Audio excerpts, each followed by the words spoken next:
Hi everyone, कैसे हैं आप सभी दोस्तों। आज की क्लास में हम सर्वनाम, संज्ञा, वर्णमाला इन तीनों से संबंधित वो क्वेश्चंस करेंगे जो प्रीवियस एग्जाम में पूछे जा चुके हैं और ये तीनों ही टॉपिक मेरे चैनल पे हो चुके हैं।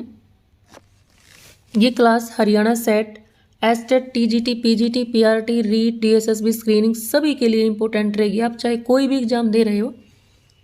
तो चलिए क्वेश्चन करना स्टार्ट करते हैं। फर्स्ट क्वेश्चन है, निजवाचक सर्वनाम का प्रयोग किस वाक्य में हुआ है? तो राइट ऑप्शन डी हो जाएगा, आप भले तो जग भला, क्योंकि ये आप स्वयं के लिए प्रयोग हुआ है यहाँ पर, खुद के लिए, अर्थात हम खुद भले हैं तभी सारा जग भला है, इसीलिए इसमें निजवाचक सर्वनाम है। आप घर जाइए, इसमें पुरुषवाचक सर्वनाम है। और कौन सा? मध्यम पुरुषवाचक सर्वनाम। कल ही मैंने सर्वनाम का टॉपिक करवाया था। आपके कितने क्वेश्चन ठीक हुए हैं आप हमें कमेंट करके ज़रूर बताना। तो ये आप कौन है? ये सेकंड पर्सन है। मैं आपसे बोल रही हूँ फर्स्ट पर्सन सेकंड पर्सन से कि आप घर जाइए, तो यहाँ पर किसी सेकंड पर्सन की बात हो रही है, तो इसमें मध्यम पुरुषवाचक सर्वनाम है। बी, आपकी किताब कहाँ है? इसमें भी सेकंड पर्सन की बात हो रही है, तो ये भी मध्यम पुरुषवाचक सर्वनाम है। आप जाने आपका काम, इसमें भी मध्यम पुरुषवाचक सर्वनाम है। तो ये आप जो है वो निजवाचक में भी प्रयोग होता है और पुरुषवाचक के अंदर मध्यम पुरुषवाचक में भी होता है, लेकिन यहाँ पर आप खुद के लिए होता है और ये आप हम आदर के लिए यूज करते हैं। नेक्स्ट है, वह ही चला गया, इस वाक्य में कौन सा सर्वनाम है? तो राइट ऑप्शन ए रहेगा हमारा, निजवाचक।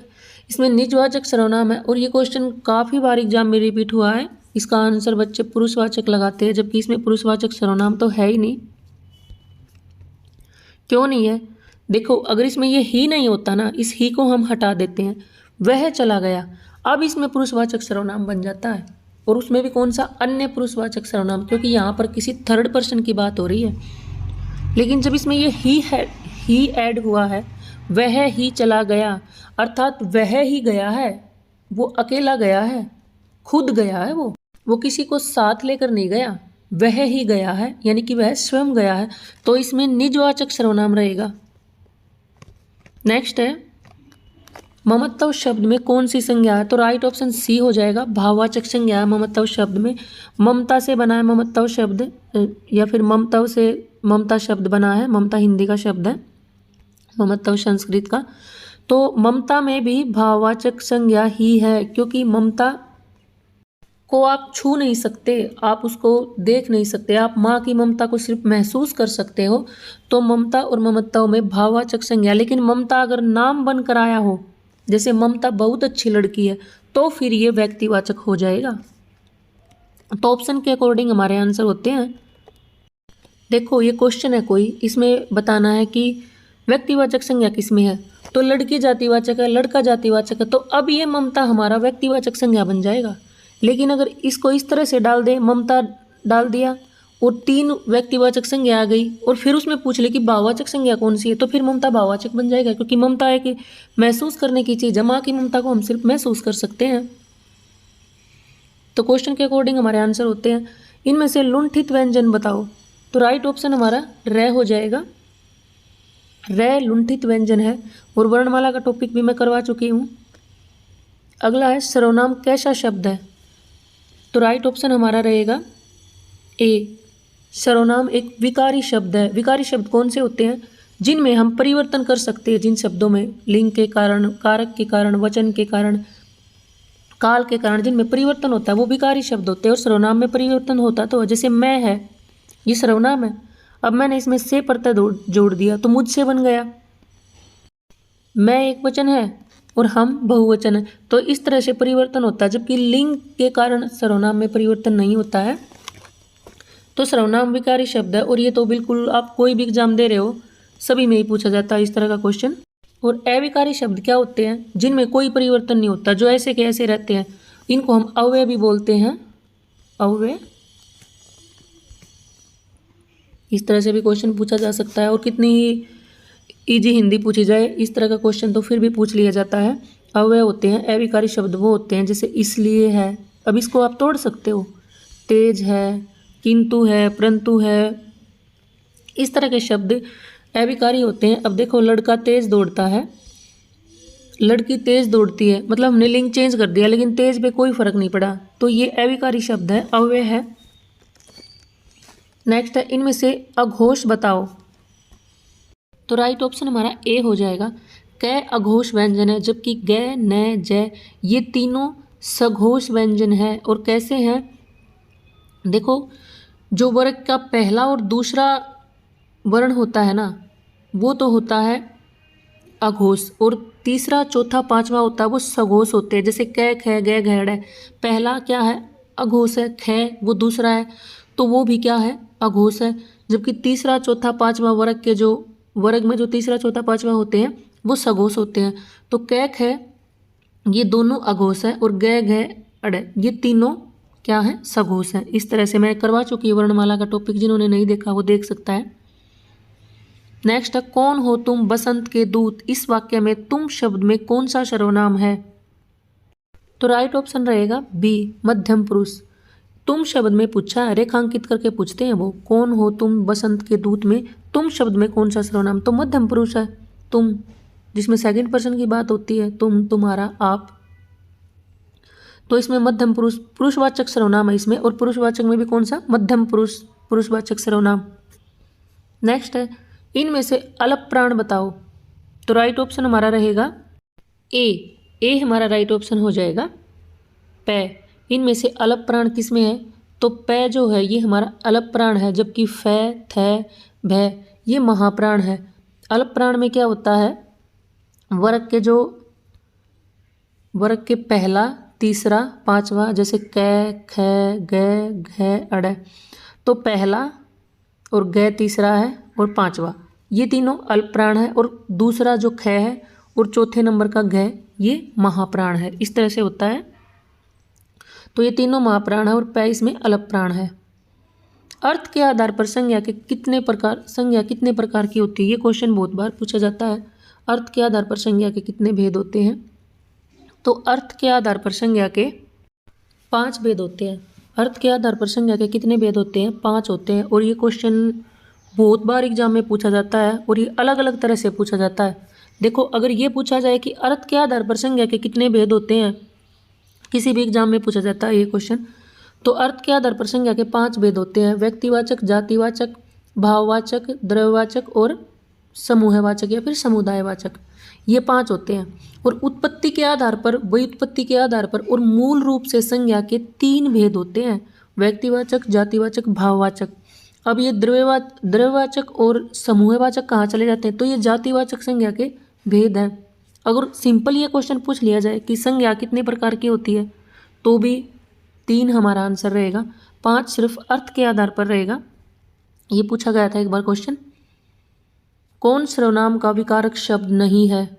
तो राइट ऑप्शन अभी मैंने बताया था कि सर्वनाम का विकारक शब्द कौन नहीं है, लिंग नहीं है। तो राइट ऑप्शन हमारा ए हो जाएगा, क्योंकि सर्वनाम में जो विकार उत्पन्न होते हैं वो किसके कारण होते हैं, कारक के कारण होते हैं और वचन के कारण होते हैं। जैसे मैं से हम बहुवचन बन गया, मैं में हमने से प्रत्यय जोड़ दिया तो मुझसे बन गया, लेकिन लिंग की वजह से उसमें कोई विकार उत्पन्न नहीं होता।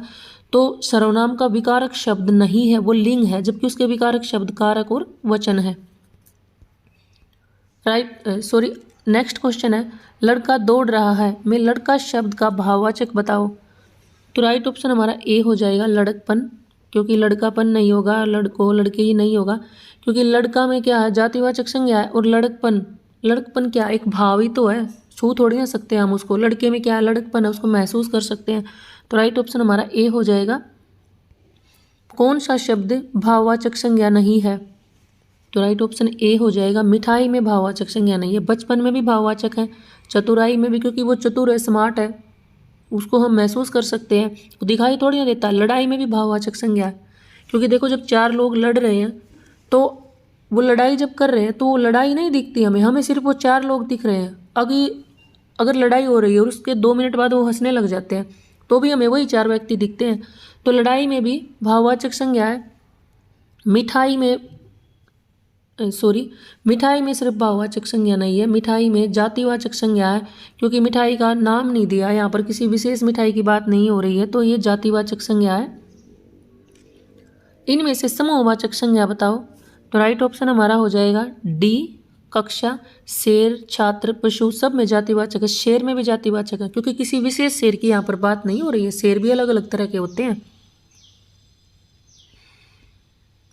अगला है शास्त्री जी एक महान व्यक्ति थे, इसमें कौन सी संज्ञा है?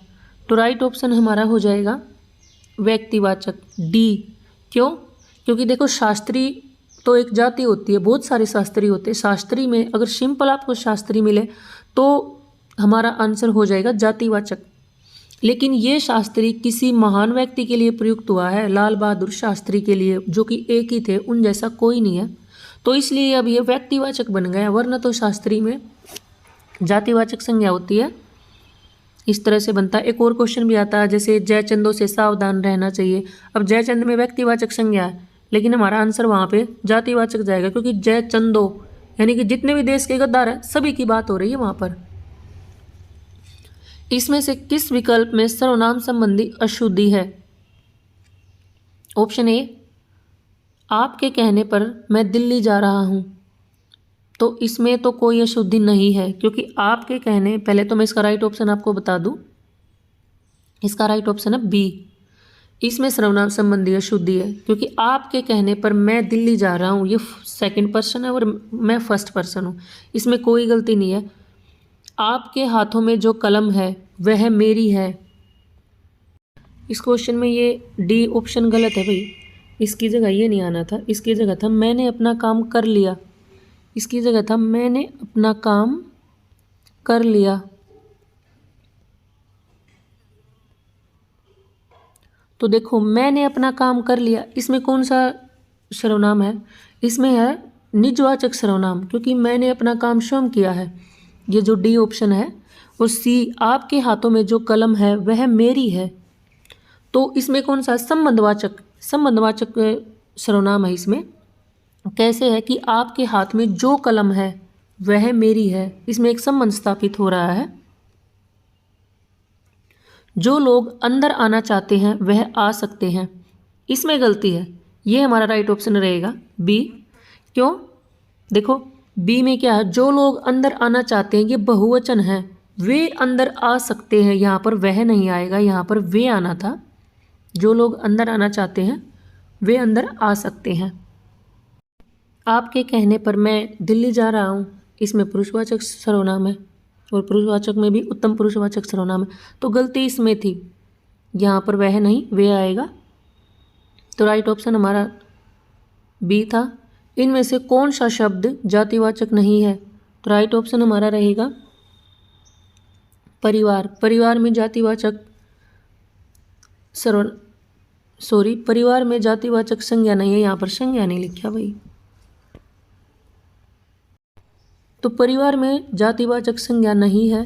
पानी में जो है ना जातिवाचक है, मनुष्य में भी, लड़का में भी, परिवार में नहीं है। परिवार में समुदायवाचक या फिर समूहवाचक संज्ञा है, और कई बार परिवार शब्द में जातिवाचक संज्ञा भी मानी जाती है, लेकिन वो कब मानी जाती है? जैसे हमने बहुत सारे परिवारों की मदद की, जैसे हमने हरियाणा में बहुत सारे परिवारों की मदद की है, तो फिर वो जाति को शो करता है, गरीब जो परिवार है उनकी जाति को शो करता है, तो वहाँ पर परिवार क्या बन जाता है? जातिवाचक बन जाता है, वरना तो ये समूहवाचक या समुदायवाचक होता है।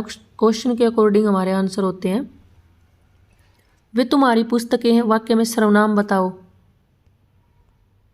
तो राइट ऑप्शन हमारा सी हो जाएगा निश्चयवाचक। वे तुम्हारी पुस्तकें वाक्य में निश्चयवाचक सर्वनाम है, क्योंकि वे तुम्हारी पुस्तकें हैं, ये निश्चित की ओर यहाँ पर इशारा हो रहा है।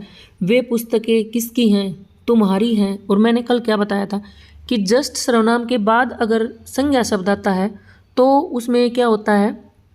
निश्चयवाचक सर्वनाम होता है। वह लड़का कल नहीं आएगा, इसमें वह ये सर्वनाम के जस्ट बाद क्या है?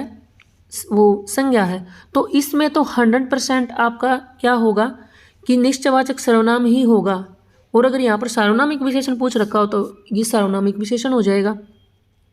देखना ये कि पूछ क्या रहा है, तब आप सोचोगे कि इसमें तो संज्ञा नहीं आई है इसके बाद, सर्वनाम के बाद, लेकिन वो वह लड़का कल नहीं आएगा, वो तो उस जब इस तरह के अगर वाक्य मिलते हैं, वह लड़की कल नहीं आएगी, तो हमें कुछ सोचने की जरूरत नहीं होती, सीधा निश्चयवाचक लगा सकते हैं। लेकिन इसमें अब हम थोड़ा दिमाग लगाना पड़ेगा, क्योंकि संबंधवाचक तो इसमें हो ही नहीं सकता, ना इसमें पुरुषवाचक हो सकता, ना ये निजवाचक है। लेकिन ये जो वे है ना, इसका क्या है? इसका रिलेशन तो अभी संज्ञा के साथ ही है ना, वे पुस्तकें हैं, इस सर्वनाम का रिलेशन यहाँ पर संज्ञा के साथ में ही है, लेकिन किसकी है? तुम्हारी है, तो ये भी एक निश्चयवाचक है। नेक्स्ट है इस वाक्य में मध्यम पुरुष सर्वनाम प्रयुक्त हुआ है। इस वाक्य में यहाँ पर किस कर लेना, किस वाक्य में मध्यम पुरुष सर्वनाम प्रयुक्त हुआ है। तो राइट ऑप्शन हमारा रहेगा बी, आप गांव से कब आए, क्योंकि किसी में भी नहीं, ये तो आंसर है ही नहीं। मैंने अपना काम कर लिया, इसमें क्या है, इसमें निजवाचक है। वह अपने आप चला जाएगा, इसमें भी निजवाचक है क्योंकि श्रम, इसमें श्रम का हो रहा है सब कुछ। आप गांव से कब आए, इसमें क्या है, इसमें पुरुषवाचक सर्वनाम है और उसमें भी मध्यम पुरुषवाचक, क्योंकि यहाँ पर सेकंड पर्सन की बात हो रही है। नेक्स्ट है यह कौन सा सर्वनाम है, अर्थात मतलब यह है जो ये नीचे अंडरलाइन लगाई नहीं जाती भाई इसमें, इसलिए नहीं लगाती हूँ मैं। तो यह जो शब्द है ये कौन सा सर्वनाम है। तो राइट ऑप्शन हमारा ए रहेगा, निश्चयवाचक। यह निश्चयवाचक सर्वनाम है। अब देखो यह के प्रयोग उसमें भी होते हैं, पुरुषवाचक में भी होते हैं। पुरुषवाचक सर्वनाम में कहाँ पर होते हैं, अन्य पुरुष के लिए, थर्ड पर्सन के लिए, वहाँ पर भी यह का प्रयोग होता है और निश्चयवाचक में भी होता है। क्वेश्चन के अकॉर्डिंग आंसर कैसे देना, आप देखो इसमें उन्होंने पुरुषवाचक डाला ही नहीं है तो निश्चयवाचक हमारा आंसर हो जाएगा। लेकिन निश्चयवाचक में इस यह का प्रयोग कैसे होता है, अभी पहले मैंने बताया था, संज्ञा के लिए होता है। संज्ञा किसी व्यक्ति, वस्तु, पदार्थ के लिए यह का प्रयोग होता है वहाँ पर, और जबकि पुरुषवाचक में थर्ड पर्सन के लिए इस यह का प्रयोग होता है। इस तरह से आंसर बनेगा। तुम्हारा किस सर्वनाम का उदाहरण है। तो राइट ऑप्शन हमारा रहेगा पुरुषवाचक का। तुम्हारा सेकंड पर्सन की यहाँ पर बात हो रही है तो पुरुषवाचक सर्वनाम का उदाहरण है ये, और पुरुषवाचक में भी किसका, मध्यम पुरुषवाचक का। नेक्स्ट क्वेश्चन है जो सो किस प्रकार के सर्वनाम है। तो राइट ऑप्शन हमारा सी हो जाएगा, संबंधवाचक। संबंधवाचक में ही तो आते हैं जो सो। तो भाई जो क्वेश्चन प्रीवियस एग्जाम में पूछे गए थे कुछ तो इसके अंदर वो थे, और कुछ वो क्वेश्चन थे जिनमें बहुत ज़्यादा कन्फ्यूजन रहता है, तो मैंने अपनी तरफ से अच्छे से ये क्वेश्चन करवाया। और प्लीज़ मेरी वीडियो को शेयर किया करो, मेरे चैनल को शेयर करो भाई।